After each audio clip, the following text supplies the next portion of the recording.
A big one, especially when we're working with kids, is that I'm going to somehow fix their child.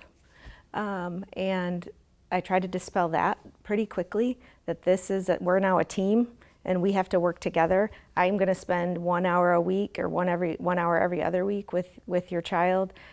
You're spending all the other hours with them, right? So the impact you're going to make is much greater than the impact I'm going to make. So now we're a team. And this is something that we have to work on together. And there are some changes maybe that might need to happen at home. I might ask parents to try some different strategies to use with a specific issue. But this idea that bringing them to counseling is somehow, this is all we have to do, and then they're going to come here and it's going to be fixed, is probably one of the biggest myths that I have to dispel. My version of what might be successful for that client or what might define success for that client is sometimes light years different than how they define success. So the question that I almost always ask is, how will we know this is helpful to you? Sort of a different way of saying, what's the goal? How will we know? What will that feel like? What will it look like? How will you know when we're done? And that's really important. I mean, I think there's some standard things that are super helpful in terms of coping skills and strategies that I think everyone benefits from. But what's more important for the client is, how do they define success? Oftentimes it'll be, I'll feel better, that's pretty broad, right? So when we dig into that a little bit, what becomes important is to look at, what does feeling better look like?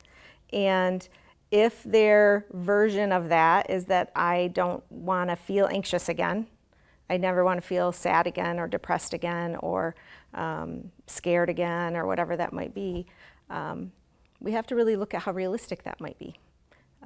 The idea that we're never going to feel uncomfortable, that we're never going to experience anxiety again, or we're never going to be nervous or scared or sad or have difficult times, that's not realistic. So looking at that from my perspective becomes important, because I don't want clients to leave thinking, yep, I feel better right now, and so now we're done.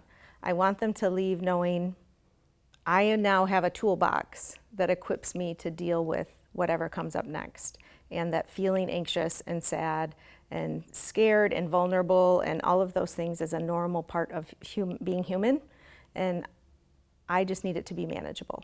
And so if counseling can give you a toolbox that makes that manageable, that's probably success. One of the issues that I also specialize in is ADHD. So when we're looking at medications with kids, depending on the issue, right? I'm going to put ADHD over here for a minute, but with anxiety or depression, medicating our kids is always a last resort, right? We always want to try counseling and behavioral strategies and some other things first to see if those work.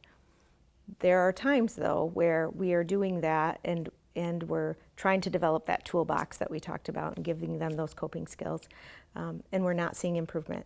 And for me, I just kind of think about, how is this impairing their functioning? How are they functioning at home? How are they functioning at school? How are they functioning with their peers? And so if we're seeing that this is really impairing their functioning to maybe be at school, like they're getting stomach aches and headaches every day, they're crying all day, they can't get through the school day, they're miserable when they come home, they're having big emotional outbursts, they're isolating in their room, or they're talking about harming themselves. When we get to that point and we're trying therapy and it's not working, then it's time to have a conversation about medication and how that works. And sometimes parents understand it, and sometimes that is a little bit more of a struggle, or maybe not a struggle, but it takes they need a little bit more education, because there is this stigma also about medications that it's going to maybe increase suicidal ideation, it's going to make their depression worse, that type of thing.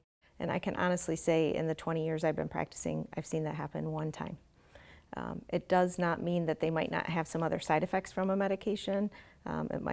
impair their sleep. They might get irritable, those kind of things. Those side effects aren't okay, but we have enough medications out there that we can switch and find something that works for them. It is our quickest way to get people feeling better and relieve some of the physical symptoms of depression and anxiety. It doesn't fix underlying issues, like maybe there's a issue in the family that is contributing to this depression or this anxiety. It's not going to fix that. But what it's going to do is alleviate some of the physical symptoms. So kids who have anxiety, it's a very uncomfortable feeling in our body.